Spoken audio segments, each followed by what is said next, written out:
गुजरात के खंभात के एक व्यापारी की यह सत्य घटना है।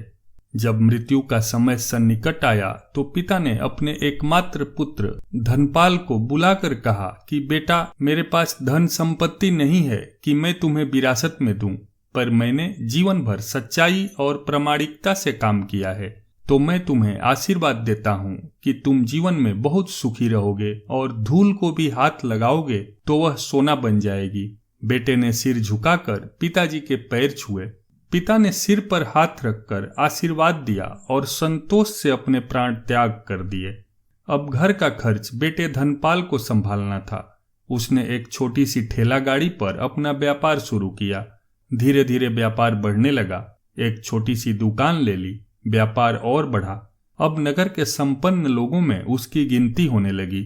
उसको विश्वास था कि यह सब मेरे पिता के आशीर्वाद का ही फल है, क्योंकि उन्होंने जीवन में दुख उठाया पर कभी धैर्य नहीं छोड़ा, श्रद्धा नहीं छोड़ी, प्रामाणिकता नहीं छोड़ी। इसलिए उनकी वाणी में बल था और उनके आशीर्वाद फलीभूत हुए और मैं सुखी हुआ। उसके मुंह से बार बार यह बात निकलती थी। एक दिन एक मित्र ने पूछा, तुम्हारे पिता में इतना बल था तो वह स्वयं संपन्न क्यों नहीं हुए, सुखी क्यों नहीं हुए? धर्मपाल ने कहा, मैं पिता की ताकत की बात नहीं कर रहा हूँ, मैं उनके आशीर्वाद की ताकत की बात कर रहा हूँ। इस प्रकार वह बार बार अपने पिता के आशीर्वाद की बात करता तो लोगों ने उसका नाम ही रख दिया बाप का आशीर्वाद। धनपाल को इससे बुरा नहीं लगता। वह कहता कि मैं अपने पिता के आशीर्वाद के काबिल निकलूं, यही चाहता हूँ। ऐसा करते हुए कई साल बीत गए। वह विदेशों में व्यापार करने लगा। जहां भी व्यापार करता उससे बहुत लाभ होता। एक बार उसके मन में आया कि मुझे लाभ ही लाभ होता है, तो मैं एक बार नुकसान का अनुभव करूं। तो उसने अपने एक मित्र से पूछा कि ऐसा व्यापार बताओ जिसमें मुझे नुकसान हो। मित्र को लगा कि इसको अपनी सफलता का और पैसों का घमंड आ गया है। इसका घमंड दूर करने के लिए इसको ऐसा धंधा बताऊं कि इसको नुकसान ही नुकसान हो। तो उसने उसको बताया कि तुम भारत में लौंग खरीदो और जहाज में भरकर अफ्रीका के जंजीबार में जाकर बेचो। धर्मपाल को यह बात ठीक लगी। जंजीबार तो लौंग का देश है। वहां से लौंग भारत में लाते हैं और यहाँ 10 से 12 गुना भाव पर बेचते हैं। भारत में खरीद करके जंजीबार में बेचें तो साफ नुकसान सामने दिख रहा है। परंतु धर्मपाल ने तय किया कि मैं भारत में लौंग खरीद कर जंजीबार खुद लेकर जाऊंगा, देखूं कि पिता के आशीर्वाद कितना साथ देते हैं। नुकसान का अनुभव लेने के लिए उसने भारत में लौंग खरीदे और जहाज में भरकर खुद उनके साथ जंजीबार द्वीप पहुंचा। जंजीबार में सुल्तान का राज्य था। धर्मपाल जहाज से उतर करके और लंबे रेतीले रास्ते पर जा रहा था वहां के व्यापारियों से मिलने को। उसे सामने से सुल्तान जैसा व्यक्ति पैदल सिपाहियों के साथ आता हुआ दिखाई दिया। उसने किसी से पूछा कि यह कौन है। उन्होंने कहा, यह सुल्तान है। सुल्तान ने उसको सामने देखकर उसका परिचय पूछा। उसने कहा, मैं भारत के गुजरात के खंभात का व्यापारी हूं और यहाँ पर व्यापार करने आया हूं। सुल्तान ने उसको व्यापारी समझकर उसका आदर किया और उससे बात करने लगा।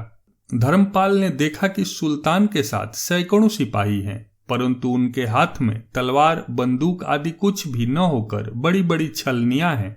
उसको आश्चर्य हुआ। उसने विनम्रता पूर्वक सुल्तान से पूछा, आपके सैनिक इतनी छलनी लेकर के क्यों जा रहे हैं? सुल्तान ने हंसकर कहा, बात यह है कि आज सवेरे मैं समुद्र तट पर घूमने आया था, तब मेरी उंगली में से एक अंगूठी यहाँ कहीं निकल कर गिर गई।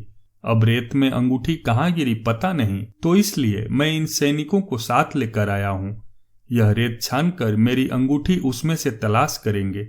धर्मपाल ने कहा, अंगूठी बहुत महंगी होगी। सुल्तान ने कहा, नहीं, उससे बहुत अधिक कीमत वाली अनगिनत अंगूठी मेरे पास है, पर वह अंगूठी एक फकीर का आशीर्वाद है। मैं मानता हूँ कि मेरी सल्तनत इतनी मजबूत और सुखी उस फकीर के आशीर्वाद से ही है, इसलिए मेरे मन में उस अंगूठी का मूल्य सल्तनत से भी ज्यादा है। इतना कह करके सुल्तान ने फिर पूछा, बोलो सेठ, इस बार आप क्या माल लेकर आए हो? धर्मपाल ने कहा कि लौंग। सुल्तान के आश्चर्य का ठिकाना नहीं रहा।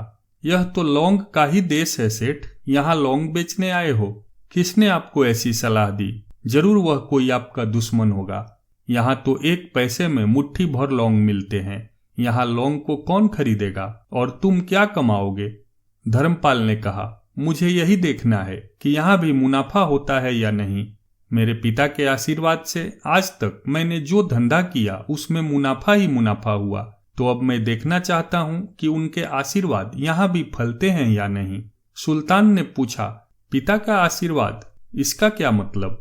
धर्मपाल ने कहा, मेरे पिता सारे जीवन ईमानदारी और प्रामाणिकता से काम करते रहे, परंतु धन नहीं कमा सके।